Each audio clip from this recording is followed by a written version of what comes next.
Hey, and welcome to another review by Mega Train Lover. Today we are going to be looking at a Bachmann train. As you can see, it's the Windhoff MPV. Now, you notice that it's not in the box anymore because I already took it out and DCC'd it and gave it a bit of a run-in. So if you turn to the side, its product code is 31-575. It's a Windhoff MPV in network rail livery, and it's a 21-pin DCC decoder locomotive. That's the usual Bachmann packaging, where you get two boxes. Firstly, as you can see, you get two boxes, and they both have the ice cube packaging. And you also get like bits of paper in it and accessories, which I've not added yet because I haven't got around to adding them, but I probably will. Now let's put the box to one side, and the two units are here. This is the motor unit, and this is the non-powered unit. So let's have a look at the detail. Just look at that. I mean, wow. The detail on this, wow. As you would expect, it's a Bachmann locomotive, and the detail on Bachmann locomotives is always amazing. Always. Just look. These are interchangeable. So well, you can't swap these around, so you can't put that there or that there, but basically you can take these out and interchange them. Basically, we probably take this off and then leave this blank. But these two have lead weights on them. So they are heavy. If you take this off, see, that's where the whole unit, that's where the motor is. As you can see, the motor's just there where the carbon brush is, and you can see the the carbon brush is there, and as the train goes, that spins around. If I just spin the flywheel, which is that golden wheel, you can see that's spinning. But it only uses the carbon brushes when obviously power is applied to it. And there's the decoder, which I fitted. And yeah, and that's the back of the circuit board. So yeah, as you can see, this is weighed down. So you get lead weight there. But this unit is really heavy, like seriously heavy, because the chassis is die cast. Oh, let's just put this back. See, the chassis is die cast. It makes it really heavy, so it will have absolutely no problem with traction. And it's just so well detailed. These handrails are very delicate. Do not touch them, because if you do, there's a very good chance you'd break them. But just look at the underframe detail. I mean, it's all painted. I don't think I've ever seen such a realistic underframe. Even get right down to the text, as you can see, which is really nice. All this wire here and these, I'm not so sure what they are, but it's probably associated with the engine. And if we turn it, if we turn the locomotive, the unit upside down, you can see there's the engine. Now, even in real life, this unit has an engine, whereas the other unit doesn't have an engine. The other unit is just here, but we'll come to that right after looking at this. So you see it says Network Rail, clearing Britain's railways. And at the front, you get the cab with the two guys, which is a very nice touch. The number on this unit is DR98906, and you get a very nice snow plow, which you can remove. You just simply remove two screws and you can remove it. If you want to put a front coupling, you have to remove the snow plow, because otherwise, well, the front coupling will not go on. but the window wipers are really nice as well, and you get lots of handrails here, lots of small handrails, and the lights do work. You get amber lights here and here, this top one, these two, and the top one when it's coming towards you, and when it's going away from you, these two go into red tail lights. So yeah, buffers are not sprung, but yeah, but on the rest of the locomotive, the detail on this is absolutely amazing. Really is. The bogies are fine, absolutely fine. That's really nice. You can see that the pickups there. This is the powered bogie.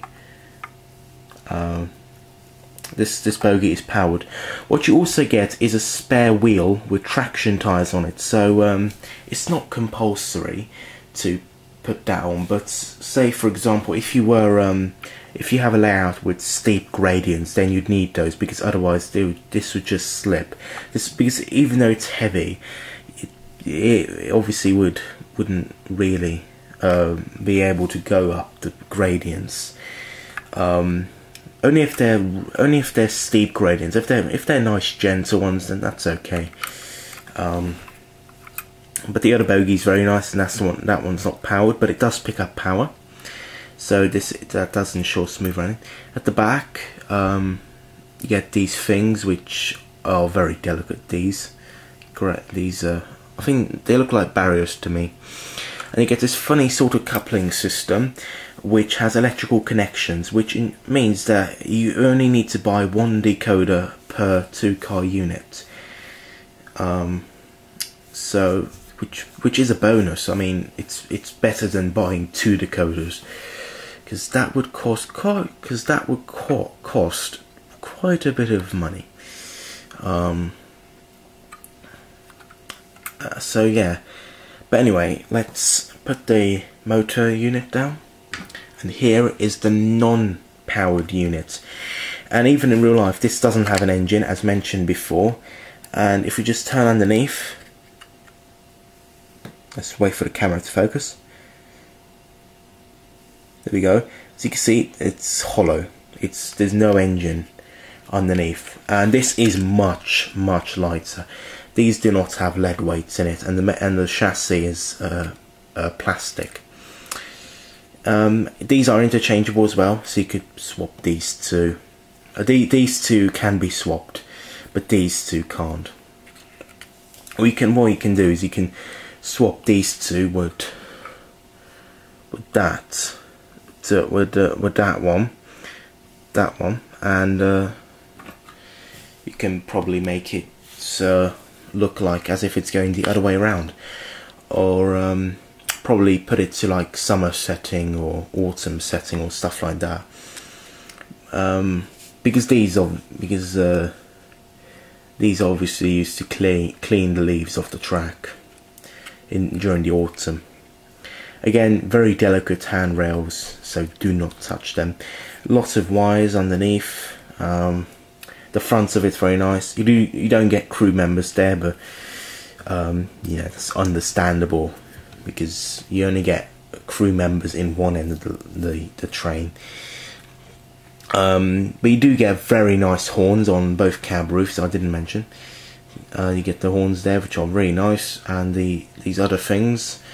What looks like little handles, and looks like an aerial, like an antenna sort of thing. I'm not too sure what it is, but you know, it obviously has a purpose. Everything has its own purpose. And the other side is just as nice. Again, it says Network Rail, clearing Britain's railways. Number again. Well, the number on this unit is DR98956. Whereas on the other units, it's DR906. So yeah. I think the non-powered units are known as slave units. I think that's what they're called. Let me just check on the box. Oh yes, the powered unit is known as the master unit. The non-powered is known as the slave unit. box. If you just bring the box, you get tons of information on this. So the Windhoff MPV, which stands for multi-purpose vehicle, is a purpose-built engineering / infrastructure vehicle designed to meet the demands of the modern rail network. And 25 sets were built, and they were introduced in 1999, and they replaced aging departmental vehicles. And they are used for a lot of things, not just clearing autumn leaves, but de-icing, which is basically, well, it pretty much speaks for itself, whereby you get a lot of ice on the tracks, and they clear the ice off the tracks, basically. But pretty much speaks for itself, hence de-icing. But anyway, I think it's time to put these on the track. But before I do, I'll show you this coupling system. It is quite easy to couple, but uncoupling, you need a special tool. And that is like sort of like a bar thing. But as you can see, this is how you couple them. So you push these together, and just be careful. And there we go. The bar is needed. See that little thing underneath the couplings? It's needed to basically, you put that in there, and the thing comes down, and then it uncouples the two, and you pull the two apart. But now let's have a look at how they run.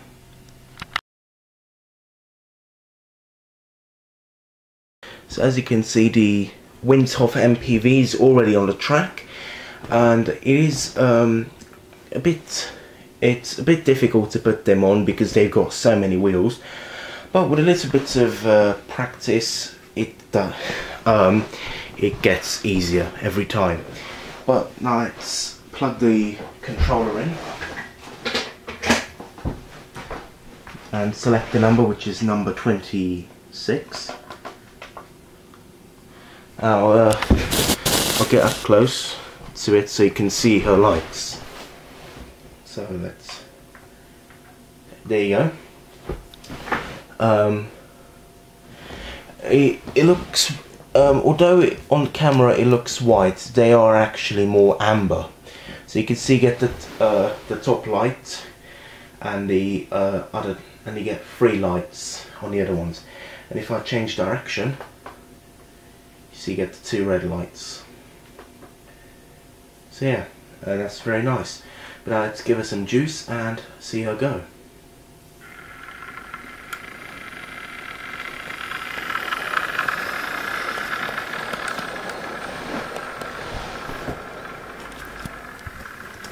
So she may have been a bit tricky to handle and tricky to set up, but just look at her. I mean, she's running very smoothly, and the coupling really does work. You can see, you get the red lights at the back.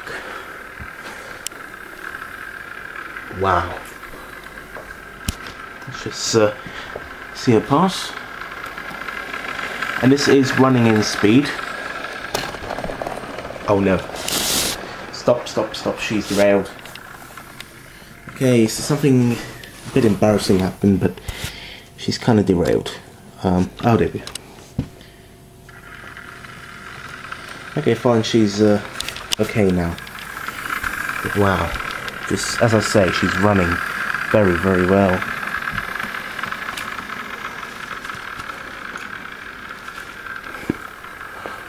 Wow. The lights really work. Wow. What can I say? She wasn't, and she was reduced from Model Zone as well. She was £97, I think. Yeah, she was £97, when normally she costs about £140. So she was a really good price. She was a really good price. Wow. I mean, I love her to bits. She's very unique on my layout, obviously, because she's currently the only train of her type which I have.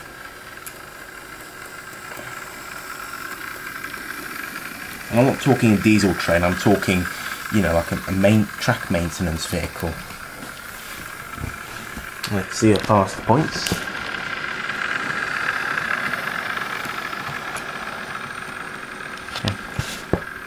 She does. Okay, she is a little bit noisy, but I think it does add a bit more appeal because she's a diesel engine after all. So sounds like a quiet roar from the engine. I think it's really good. Wow.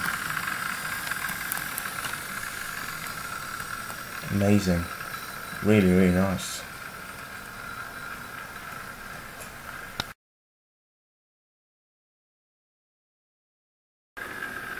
In conclusion, if you're a fan of model trains and you like departmental vehicles, she's definitely the one for you.